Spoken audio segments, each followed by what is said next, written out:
자, 일단 이제 키르케고르, 지난번에 키르케고르 얘기했는데, 키르케고르 얘기를 조금 더 하면, 그러니까 하이데거는 우리에게 어떤 거를 제공해 주냐면, 초월적이다. 인간 자체가 뭐다? 초월적이다. 이게 메시지예요. 하이데거의 그 철학의 가장 기본적인 메시지가 인간 자체가 초월적이다 라는 얘기를 하는 거예요. 근데 어느 심리학의 이론도 인간이 초월적이라고 말하는 이론이 없잖아요. 인간은 무의식적이다. 분석 이론이죠.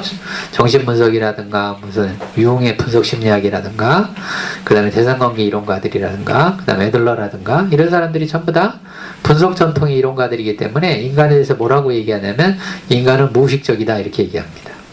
그죠? 그러니까 우리가 분석 전통의 이론들을 배우면 인간이 무의식적이다 라고 하는 것을 배워서 이해를 하는 거죠. 그래서 사람들이 그쪽으로 오리엔테이션이 되면 이제 자꾸 얘기하는 거죠. 나도 내가 뭐 하는지 몰라. 무의식적이란 말이 그런 말이잖아요. 나도 내가 뭐 하는지 몰라. 이게 이제 무의식적이란 말이죠. 나도 내가 뭐 하는지 몰라라는 말도 사실은 좀 확장하면 세 가지 큰 영역이 있어요. 하나는 무의식적 영역이 있고, 또 하나는 습관적인 영역이 있고, 또 하나는 신비적 영역이 있습니다. 그거는 접수가 됐나요? 이해가 되시나요? 이게 똑같은 말인 것 같은데 이게 어떻게 푸느냐에 따라서 아주 달라져요. 그러니까 나도 내가 어떻게 왜 이런 일을 하는지 몰라. 나도 몰라 라는 말이 한편으로 뭐라고요? 무의식적일 수도 있고, 또 한편으로 뭐라고요? 습관적, 이게 자동행동이라는 뜻이죠. 자동사고, 자동행동. 이게 자동자가 붙으면 전부 다 이게 그 행동주의적인 측면이잖아요. 습관적이잖아요. 그런 게 있고, 또 하나는 뭐예요? 신비적이에요. 신비적이라면 계시적이라는 얘기잖아요. 나도 몰라. 나도 왜 이렇게 됐는지 몰라. 그러니까 누가 인도한 거예요? 하나님이 인도한 거죠. 신이 인도해서 이렇게 된 거죠. 이게 나도 몰라의 주제죠. 나도 몰라가 크게 세 가지 영역이 있는 거예요. 세 가지 측면으로 나도 몰라를 이해할 수가 있는 거예요. 그러니까 이런 식으로 우리가 자꾸 이해를 해봐야 그래야 기존에 있는 것이 새롭게 느껴지기 시작을 합니다. 그래서 우리가 자칫 잘못하면 상담을 배우면 나도 몰라를 무의식적으로만 생각한단 말이에요. 근데 그것만 있는 게 아니거든요. 무의식적인 것은 한 측면이고 습관적인 측면도 있고 그 다음에 이렇게 신비적인 영역도 있고, 그래서 이제 그런 거를 자꾸 생각하다 보면 정신분석하는 사람들은 한계가 있구나. 이 사람들은 자꾸 무의식적인 쪽으로만 생각을 자꾸 하는구나. 그게 이제 일단 오리엔테이션이잖아요. 오리엔테이션, 그쪽으로 오리엔테이션이 이렇게 잡히면 사람들이 어떤 일이 벌어지냐면 자기 한 행동에 책임을 안 지려고 합니다. 자기도 모르니까. 그 책임 문제가 달라요. responsibility 문제가 있어요. 그래서 윤리 문제와 정신분석 주제가 부딪힙니다. 충돌이 나요. 그래서 정신분석을 이제 심하게 비판하는 사람들은 뭐라고 얘기를 하냐면 사람들이 책임지지 않으려고 그렇게 한다. 이렇게 비판을 합니다.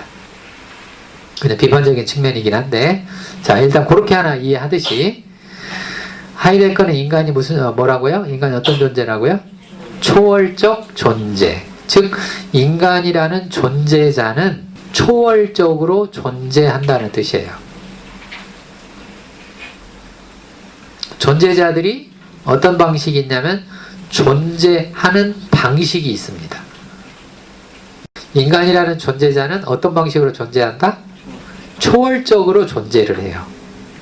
물론 이제 하이데거 이야기만 가지고 볼 게 아니고 전체적으로 크게 얘기하면 인간이라는 존재자는 무의식적으로도 존재하고, 인간이라는 존재자는 행동, 습관적으로도 존재하고, 인간이라고 하는 존재자는 또 뭐예요?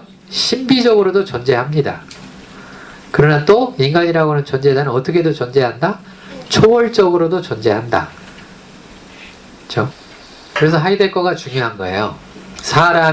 사람이라는 존재자가 초월적으로 존재한다는 존재 방식을 밝혀낸 사람입니다. 그게 이제 가장 중요한 메시지예요.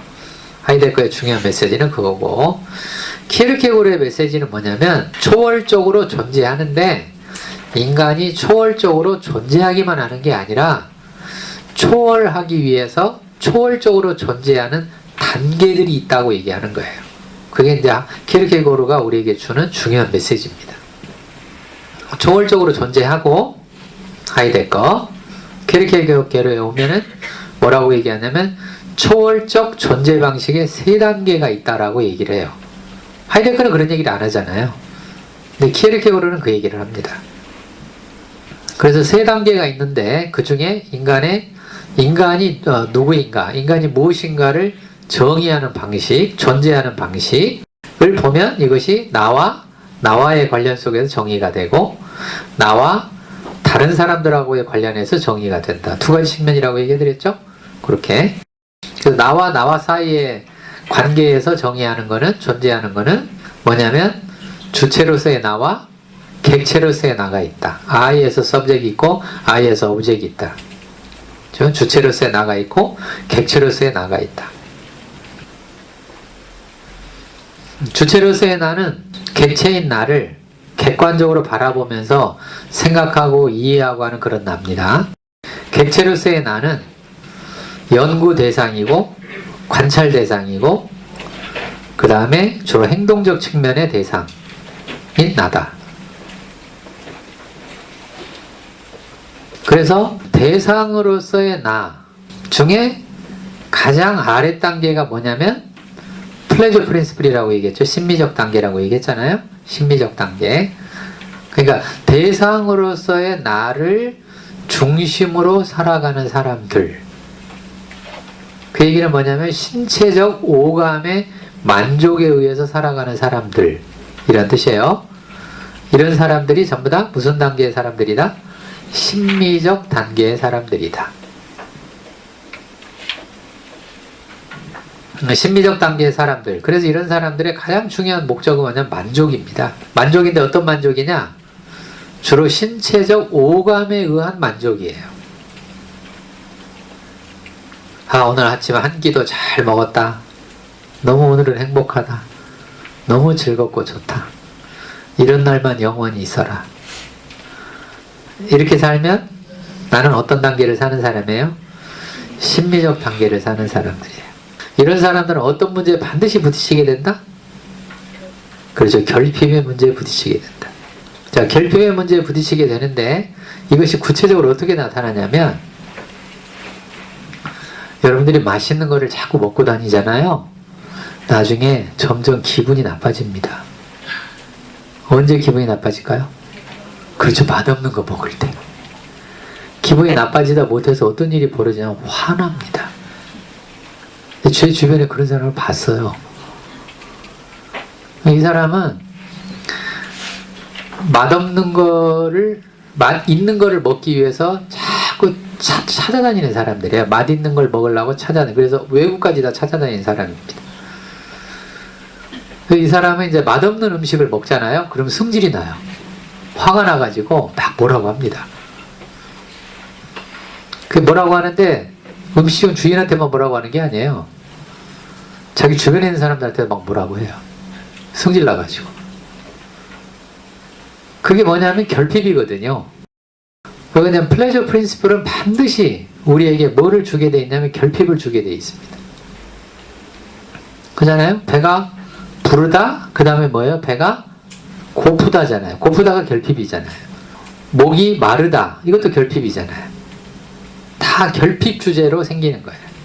그러니까 정신분석이 결국은 어떤 원리에서 움직이냐면 플레저 프린시플에 의해서 움직이는데 그 플레저 프린시플에 의해서 움직이는 정신분석을 뭐라고 부르냐면 결핍 모델이라고 부릅니다.